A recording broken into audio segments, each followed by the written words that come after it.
Hello again.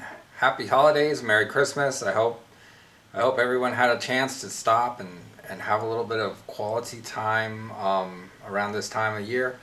I'm back again with another video, and today I've got the Jetbeam SF-R28 flashlight. It's a 1500 lumens rated semi-tactical.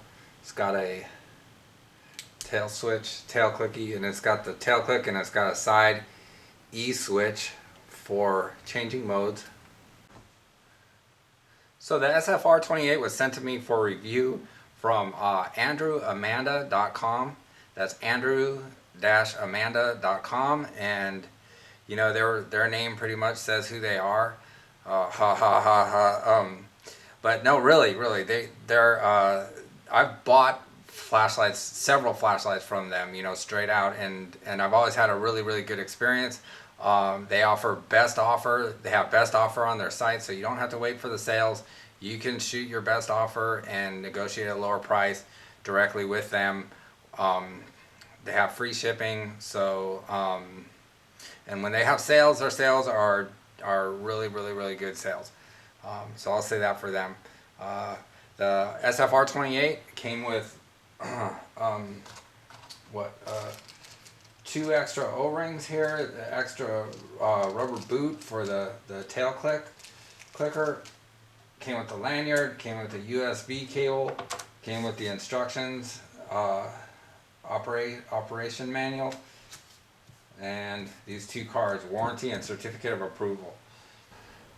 SF-R28 is semi-tactical.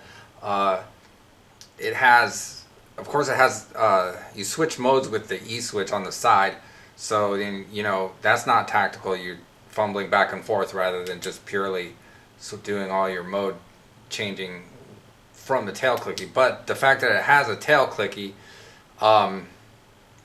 is, you know, it's a item that's tactical within itself. So I just sort of call it a semi-tactical light.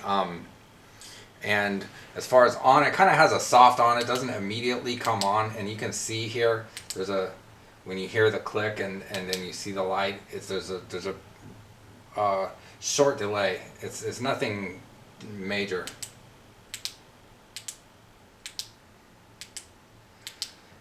So I don't really notice it. It doesn't bother me. It's not like an actual delay. Some lights are bad where you're like click 1,000, 2 1,000, bam, it goes on, you know. But this isn't like that at all. It's more like a sort of a soft on rather than just, so you can tell, like when you, this is a purely tactical sort of light, and it comes on, when it comes on, it just comes on, this Olight, and we'll compare real quick so you can see what I mean. See, there's a difference. And when you compare them like this, you can,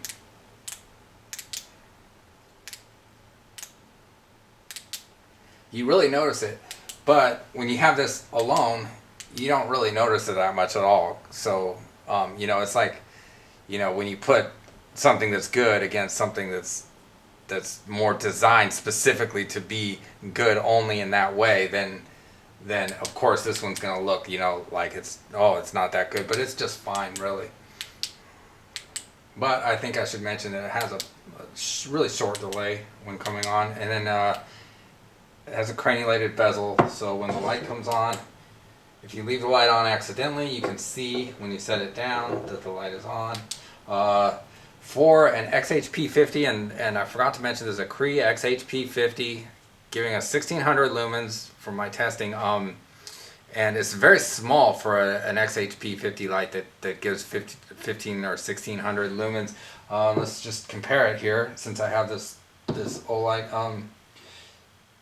The Olight is a single 18650, and they're about the same size. The Jetbeam SF-R28 is a little bit bigger, just slightly. But then when you look at here, let's look at this Nightcore SRT7.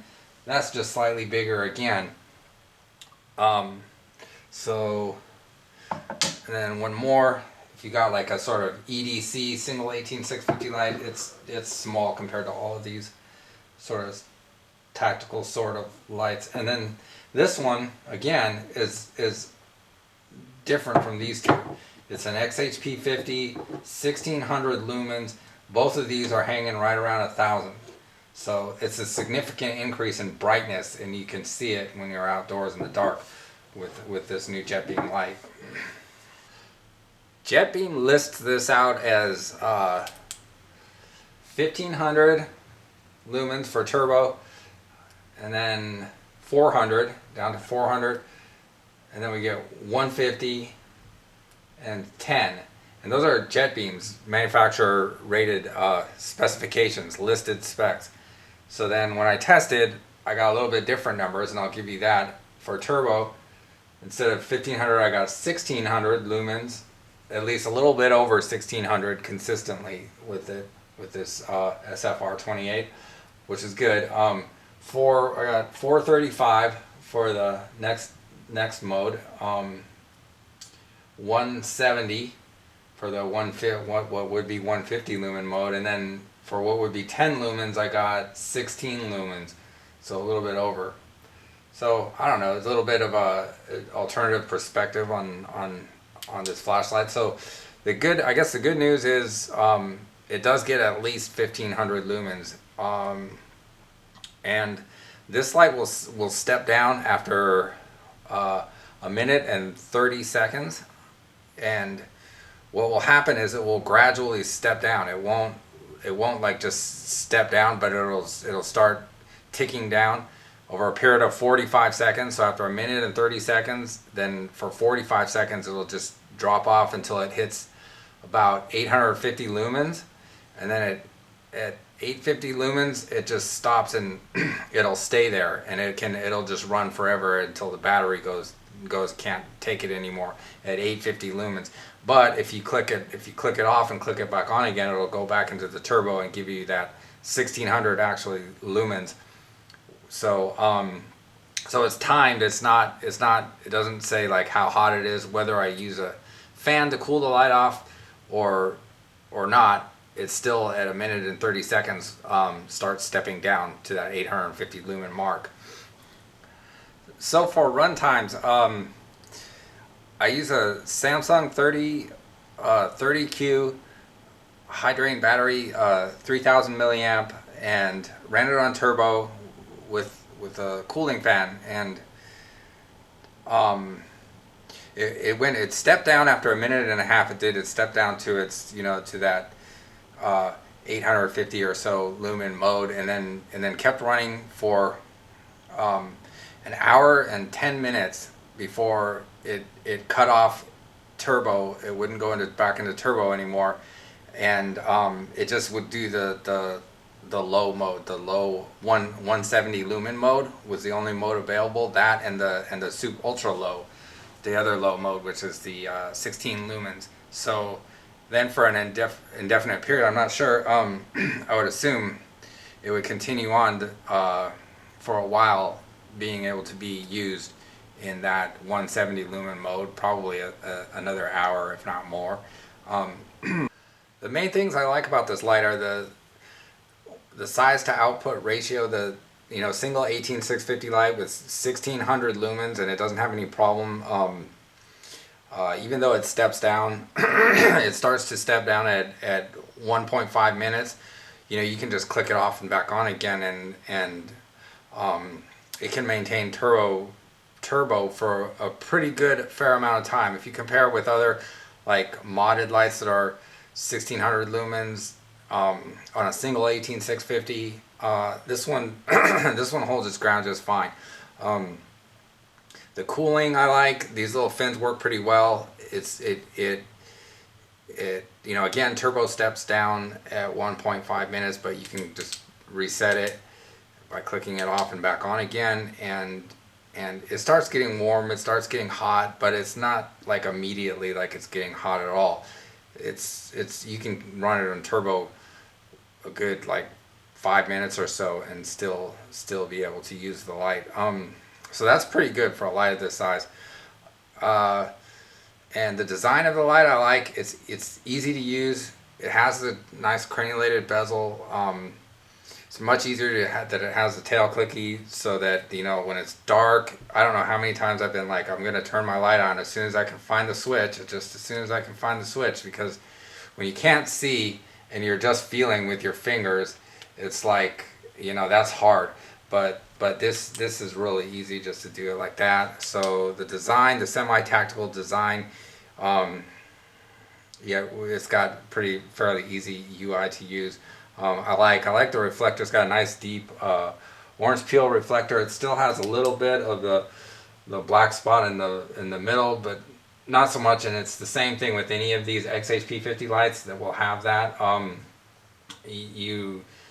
That's just the nature of the beast with the XHP50 or XHP70, because it's 4 emitters in one, and so they don't come together as smoothly as a single emitter type would.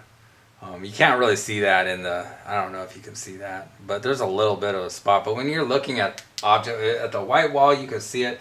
When you're looking at objects, you can't tell. It doesn't, you couldn't tell if it was there from if it wasn't there. So yeah, so that's not so bad. Some of the things, the worst thing I would think about this light, it would be the built-in charging. I mean, it's better that it has built-in charging rather than not. The USB charging is convenient, it's easy. If you're in a predicament, you don't have any way to charge your light, then definitely it's a lot better to have that than not. But it only charges the cells up to 4.05 volts as opposed to a full 4.2 volts. So that's and then another thing is that this light, after when the cell drains down to about 3.55 volts, it cuts out from turbo and high, and it only gives you the 2 low modes, and it does that just sort of automatically. It's like a switch. So 3.55 volts, 3.6 volts, you're stuck with those lower modes, but you got more runtime then coming to you when you're doing it like that. But still, there's not an option. So when it charges with the built-in charging only up to 4.05 volts, and then turbo cuts out down to 3.55 volts, there could be more room there. It's not terrible, but in a way it's kind of pretty bad. But the positive things, I think, outweigh that, and it's not like it's like some kind of immediate concern. You can take it out and use it, and it takes a little while for these things to happen. So it's not like, oh my God, all of a sudden it's just so bad. It's really a nice light. But the charging could be better for sure. So that's probably the main thing that I don't like. The little bit of delay when it comes on, it's I could. It's not so bad that it makes a difference to me personally. But it's there, so I put that out. The SF-R28, it doesn't particularly need a high drain cell, even though it's boosting the voltage of the cell. It's only boosting from 4.2 to 6 volts for the XHP50, and the XHP50 is only being driven to 1600 lumens, where we know that it can go a lot further. Like an XHP50 driven hard can get to darn near 3000 lumens, not quite that, but 2500 without too much trouble at all on multi-cell lights or bigger, the ones with the 26650s. So for a single 18650, you can use like a Panasonic NCR 18650B. Those ones aren't really high drain, they're good, 3400 milliamp hours. You can use a high drain cell, it doesn't really make a difference. And you saw I was using the Samsung S30 or 30Qs. Jetbeam makes a cell based on the Panasonic 3400 milliamp 18650B. That one is included. You can get the package deal. AndrewandAmanda.com has it.